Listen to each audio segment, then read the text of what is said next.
되었더라. 여호와께서 언약궤가 다윗성으로 들어올 때에 사울의 딸 미갈이 창으로 내다보다가 다윗 왕이 춤추며 뛰노는 것을 보고 그 마음에 업신여겼더라. 아멘. 오늘 역대상 15장 25절에서 29절까지의 말씀, 공평한 복음과 차별적 예배라는 제목을 가지고 말씀의 은혜를 함께 나누고자 합니다. 이스라엘의 태조인 이 사울 왕은 블레셋과의 전투에서 요나단을 비롯한 그의 두 아들과 함께 전사합니다. 평생 다윗을 시기해서 그를 죽이려고 혈안이 되어 있었던 사울 왕을 피해 10여 년을 광야와 이방 나라를 떠돌던 다윗은 사울 왕이 죽고 이스라엘의 왕이 된 그의 아들 이스보셋마저 살해당하자 유다의 왕에서 통일 이스라엘의 태조가 됩니다. 사울 왕은 생전에 이 블레셋의 거인 골리앗 장수를 물맷돌로 죽인 소년 다윗에게 관심을 보였었죠. 그는 두 번의 치명적인 불순종으로 하나님께 버림받고 또 악신이 들려 고통받게 되자 테라피로 효과가 있는 수금을 잘 탄다는 이 소년 다윗을 가까이 두고 총애합니다. 그러나 골리앗과의 대결에서 승리한 다윗을 추앙하는 백성들로 인해 질투심에 눈이 멀어 죽을 때까지 다윗을 애증하고 정신이 오락가락하는 고통을 겪게 되죠. 성경은 하나님께 이스라엘의 태조왕으로 부름받고 성령의 임재로 예언도 했다는, 누가 봐도 하나님의 사람이었던 그가 하나님께 버림받았다는 비참한 최후를 기록하고 있습니다. 열매로 알리라는 주님의 말씀을 상고할 때 너무 과시적인 열매는 경계해야 하고 죽어서 무덤에 들어가기까지 사람이나 업적을 우상으로 추앙하는 성급함을 경계하라는 예증일 것입니다. 사울 왕은 이 추앙받는 다윗을 전쟁에 내보내 죽이려는 계략으로 이 적군의 포피 100개를 베어오라는 이 잔인한 명령을 내리는데, 놀랍게도 다윗은 한술 더 떠서 적군의 포피 200개를 베어오는 충성을 보이고 결국 사울 왕의 약속대로 그의 딸 미갈을 아내로 맞아 왕의 사위가 됩니다. 제가 어렸을 때는 인디언 정복과 관련된 이 영화를 보면 인디언들을 아주 호전적이고 잔인한 폭도로 그린 영화가 많았습니다. 그때 인디언들이 사람의 머리가죽을 벗기는 장면을 보면서 인디언을 정복하는 개척자들을 응원했었는데, 나중에 이것은 정복자의 그 역사적인 왜곡이 상당했다는 것을 깨닫게 되었죠. 사람의 포피를 100개 베라는 명령에 200개를 베는 이 다윗의 충성과 군인으로서의 용맹과 탁월함을 높이 평가할 수도 있겠지만, 생각해보면 다윗이 왜 하나님의 성전을 지으려는 소원을 하나님이 막으셨는지 짐작해 되는 기록이죠. 하나님은 그를 전쟁에서 너무 많은 피를 흘려 하나님의 거룩하심을 훼손했다고 평가하셨기 때문이에요. 다윗의 이런 호전적인 잔인성을 재발견하는 본문이 역대상 20장에 기록되어 있는데요. 그가 라빠를 함락시키는 과정에서 그 백성들에게 벽돌을 만들고 톱과 도끼로 일하게 했다는 이렇게 본문이 있어요. 그런데 여기에 대한 주석가들의 다른 해석이 있어요. 그게 뭐냐면은 그가 이 라빠 주민들을 톱으로 켜고 도끼로 조각내서 살해했다 하는 그런 해석이 있거든요. 그러니까 뭐 톱이나 도끼나 벽돌로 일하게 했다 할 때 이 일하게 했다의 수로 라는 히브리어의 원어적인 의미는 산산조각 내다, 톱으로 켜다, 살해하다 그런 의미가 있기 때문에 그런 해석을 하는 주석가들이 있는 것이죠. 그리고 뭐 이런 것들을 차치하더라도 결정적으로 충신 우리아의 아내인 밧세바를 성폭행하고 그녀가 임신하자 성범죄를 덮기 위해서 친구이자 충신이었던 우리아를 전쟁터에 나가 죽게 하지 않았나요?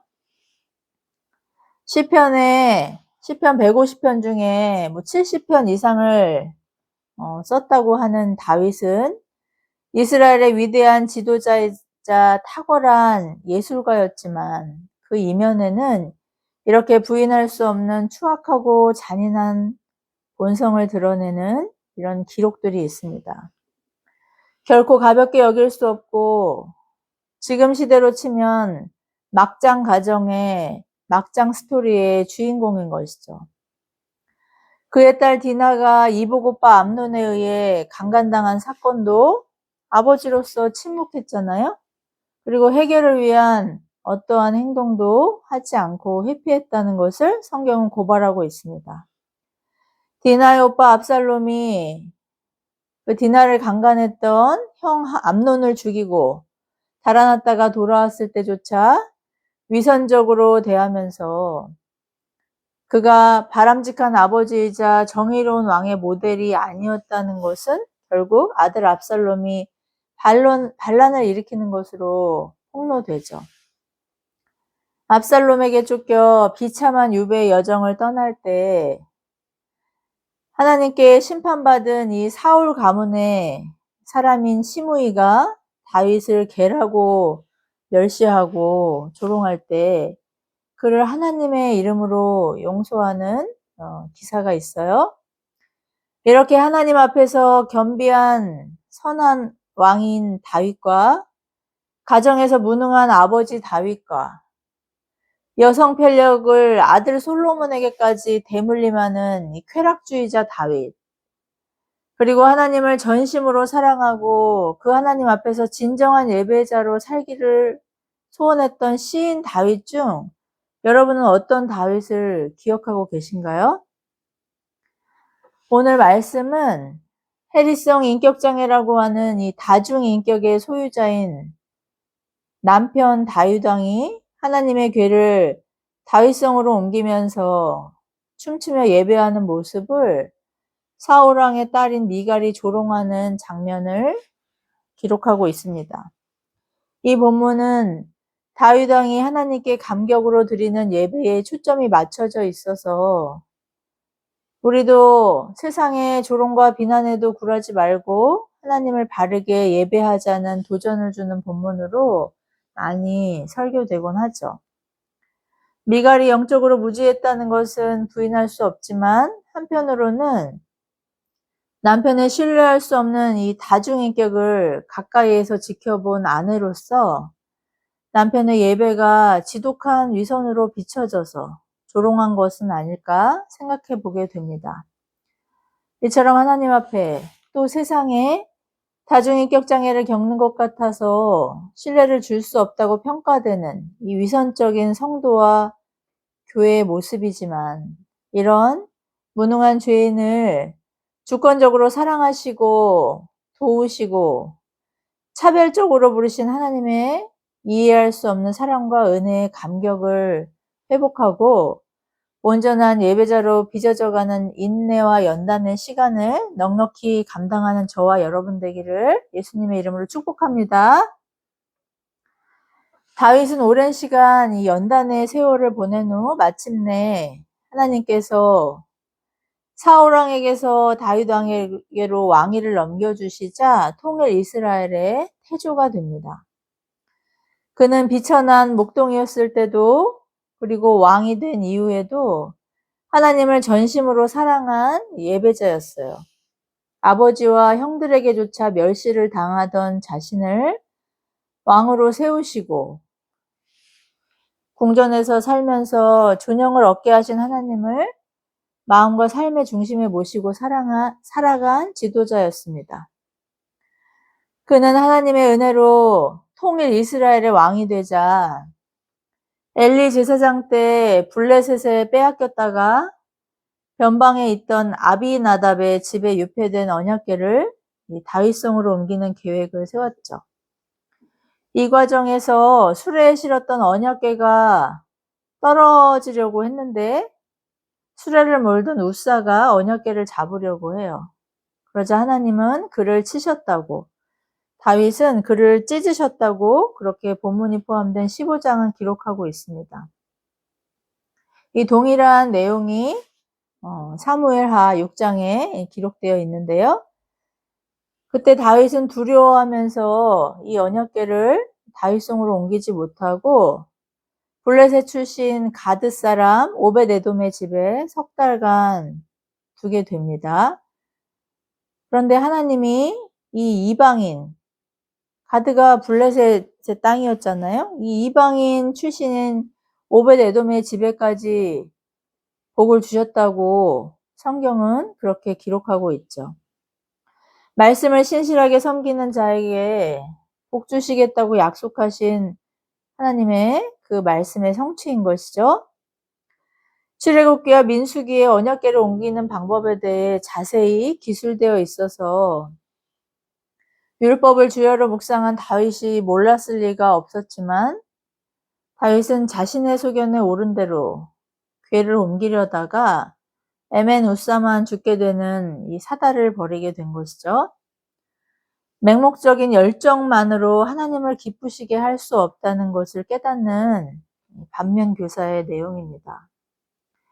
엘리 제사장 때 언약궤를 탈취한 이 블레셋 사람들이 언약궤로 인해 다곤 신상이 회파되고 이후 옮기는 족족 블레셋 땅의 심판을 받는 것에 두려움을 느껴서 변방의 아비나답의 집에 옮겨놓지 않았나요?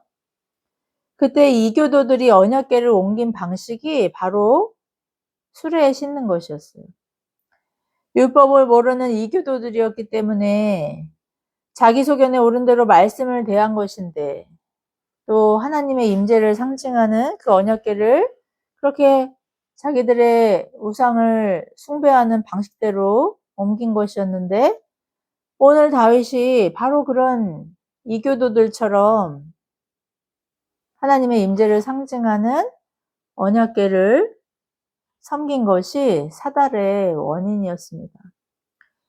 다윗 왕의 소견대로가 아니라 그의 열심과 열정대로가 아니라 하나님의 뜻대로 하나님을 예배하고 또 말씀을 수종드는 것이 하나님이 당신의 백성에게 요구하시는 순종이라는 것을 발견하게 됩니다.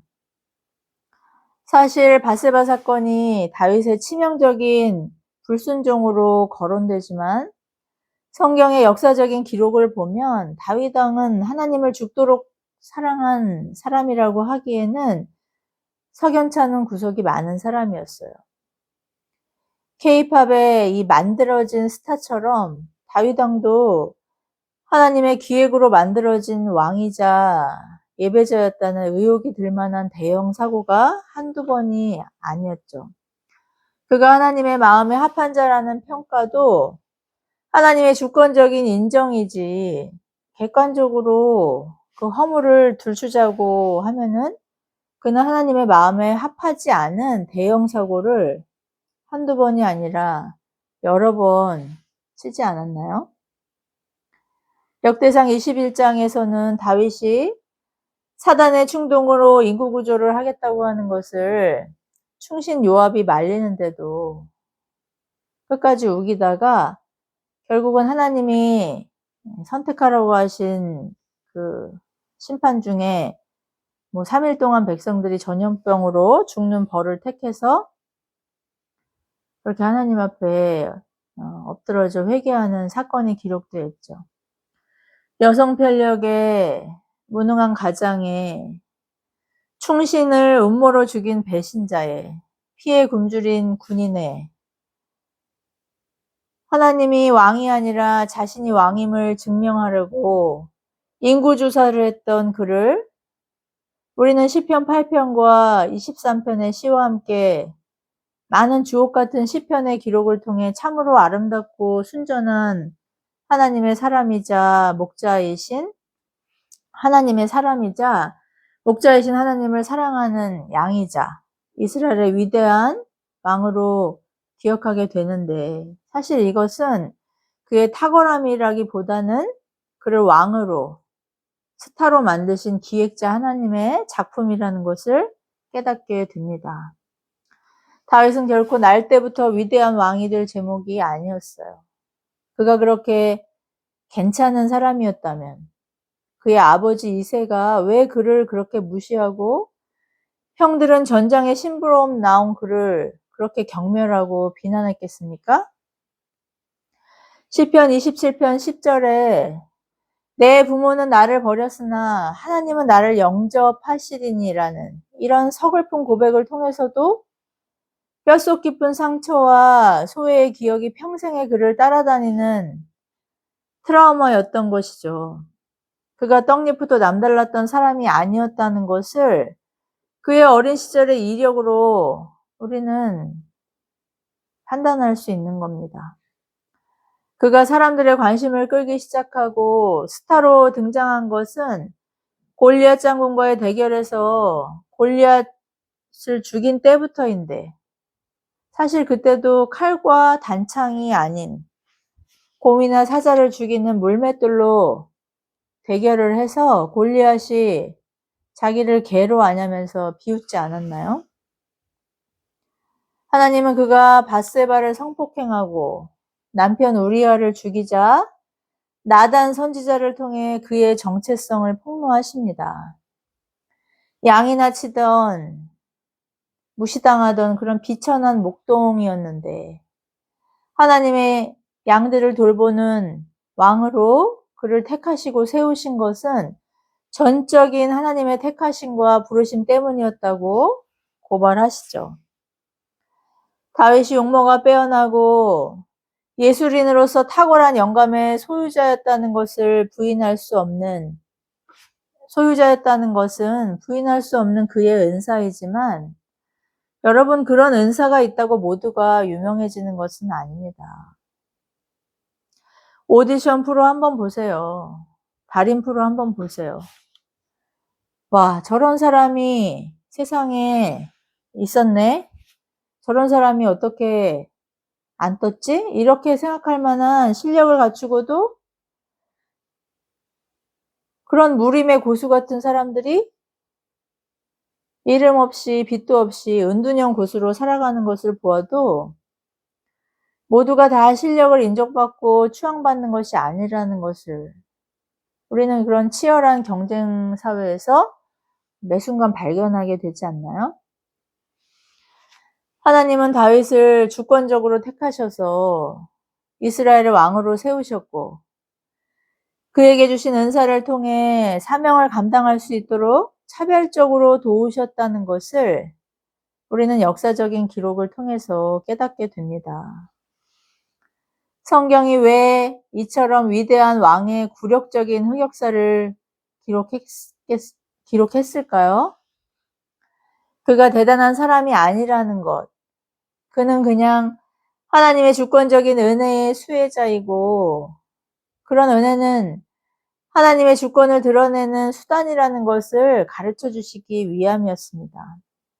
사울왕처럼 많은 탁월한 지도자들이 추락하는 것은 인간의 이런 전적인 부패와 무능을 깨닫지 못하고 하나님의 차별적이고 주권적인 은혜의 수혜자임을 망각하기 때문인 것이죠. 우리가 하나님과 그 하나님 앞에 존귀 여김을 받는 것은 우리의 탁월한 거룩함이나 경건함 때문이 아닙니다. 이런 이유로 성경은 믿음의 선배들의 흑역사를 통해 우리도 그와 같이 용서받을 수 없고 신뢰할 수 없는 다중인격자이자 극악무도한 죄인이라는 것을 깨닫게 하시는 것이죠. 그런 소망 없는 우리를 택하셔서 오래 참으시고 끝까지 책임지시고 구원으로 인도하신다는 것이 바로 성도와 교회의 역사라는 것을 깨닫고 겸비함으로 하나님을 예배하고 겸손하게 세상을 섬기는 저와 여러분 되길 축복합니다. 오늘 본문 25절, 26절은 모세 율법에서 요구하는 방법으로 언약궤를 옮길 때 운반자인 이 레위인들이 즐거이 언약궤를 옮겼다고 그렇게 기록하고 있죠. 하나님의 말씀을 순종하고 섬기는 성도에게 이런 감격과 기쁨을 주신다고 그렇게 기록하고 있습니다. 겉으로 보기에는 무겁고 잘못하면 우사처럼 즉사할 수도 있다는 두려움으로 긴장하고 또 공포에 떨어야 할 상황에서 그들에게 용기와 기쁨을 주시고 격려하시는, 그렇게 성령의 인도하신 가운데 도우시는 분이 바로 하나님이신 것이죠. 말씀을 인격적으로 섬기는 성도와 비인격적인 율법으로 치부하는 세상의 차이가 바로 이 예배의 현장에 기쁨의 여부에 있습니다. 우리가 말씀을 준행하고 순종하는 것이 우리의 열정이나 자원으로 되는 것이 아니라는 의미겠죠. 우리가 이렇게 예배드리고 우리에게 허락하신 자원을 드리고 또 말씀을 듣고 순종하는 모든 과정이 다 하나님이 도우셔야만 된다는 그런 의미입니다. 내 힘과 내 의지, 또 나의 선택으로 예배드리고 섬기는 것이 아니라는 것을 깨달을 때 비로소 우리는 구원의 감격과 은혜로 그리고 감사와 찬양으로 하나님이 받으시는 예배를 드릴 수 있다는 것을 발견하게 됩니다. 내 힘으로 드리는 예배와 경건의 삶은 너무나 변덕스러워서 도무지 일관된 신앙생활이 불가능하다는 거 여러분 매일의 일상에서 경험하시지 않나요? 열정은 있지만 방향과 목적이 삐뚤어져서 열심을 내면 낼수록 본질에서 더욱 멀어지고 결국 진리를 왜곡하고 호도하는 것이 나의 열심의 특징입니다. 저를 비롯해서 이것이 성경적이고 또 이것이 하나님의 뜻이다라고 큰 소리치는 사람들일지라도 그것이 오늘 불쌍한 웃사와 같이 하나님의 진노를 사는 불순종이 될 수도 있다는 것이죠. 그래서 다윗처럼 하나님을 두려워해서 거리두기 하기도 하고 괜찮은 아이디어 같았지만 결국 그것이 마귀의 충동질이었다는 것을 낭패와 실패와 많은 손해를 통해서 깨닫게 될 때가 얼마나 많은지요. 우리가 의로워서 우리가 하나님의 말씀에 순종해서 순교자라는 자기와 합리화로 세상의 비난과 조롱이 핍박이고 고난이라고 착각하는 경우가 얼마나 많아요? 지난 10월 27일 연합 예배에서도 참석한 강사 목사님이 고발했던 것처럼 세상은 기독교인들이 교통혼란을 초래하고 자신들의 기득권을 사수하려고 110만이나 모여 떼를 쓴다고 그렇게 보도한 반면에 기독교 매체에서는 부르짖는 절규로 회개와 부흥의 역사가 일어났다고 그렇게 했는데 여러분 이것은 우리가 보면 회개이고 미갈 같은 세상이 보면 독선적인 기득권 사수입니다. 비판과 또 여론의 문매와 조롱감이 될 수 있는 그런 상황이었죠. 미갈은 다윗을 조롱한 이후 그녀에게 자녀가 없었다고 성경은 기록하고 있어요. 뜬금없이 네가 왜 거기서 나와라는 의문이 드는 그런 말씀이죠. 남편을 경멸했기 때문에 다윗이 열받아서 미갈과 동침하지 않았다는 해석도 있지만 자녀는 이스라엘에서 축복의 대명사인 만큼 그녀에게 자녀가 없다는 것은 하나님의 예배와 예배자를 경멸한 이 불신앙의 심판이라는 해석에 저는 동의합니다.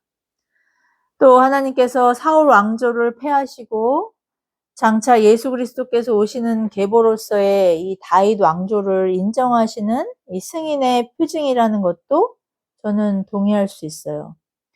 미갈이 영적인 안목에서 눈뜬 소경이라서 다윗을 무시했다고 보는 평가도 저는 인정합니다.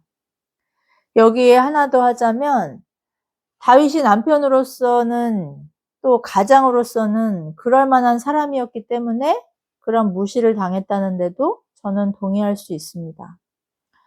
거룩하신 하나님을 예배하는 특권은 너무나 크고 또 감당할 수 없는 은혜인데 이 차별적인 은총을 감당하기에는 다윗도 지금의 우리 교회도 너무나 무능하고 자격 없다는 것을 깨닫게 되죠.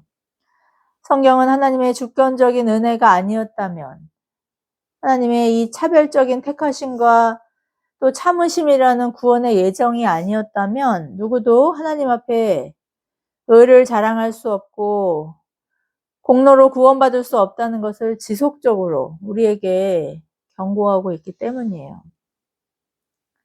다양한 경로를 통해 기독교를 폄하하고 기독교인들을 비판하고 조롱하고 또 우리의 죄를 고발하는 많은 기사와 정보를 보게 됩니다. 이단 사이비는 물론이고 현재 건강한 교회와 사역자라는 평가를 받는 목회자들과 성도 역시 여기에서 자유로울 수 없습니다.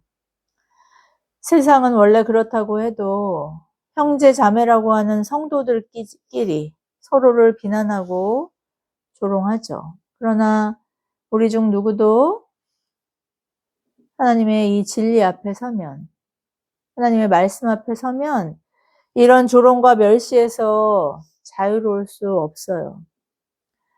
하나님은 의인을 부르러 오신 것이 아니라 죄인을 부르셔서 그를 의인이라 칭하신 진정한 차별주의자이시기 때문이에요. 그러나 그 차별이 어디에서 공평함으로 인정됩니까? 바로 누구든지 주의 이름을 부르는 자는 구원을 받는다는 복음 앞에서이죠. 남녀노소, 또 빈부, 존비, 인종에 이르기까지 차별 없이 예수 그리스도를 나의 주님으로 고백하는 사람에게 이 구원이 주어진다는 것에서 구원의 차별과 공평이 아름답게 화목하게 됩니다.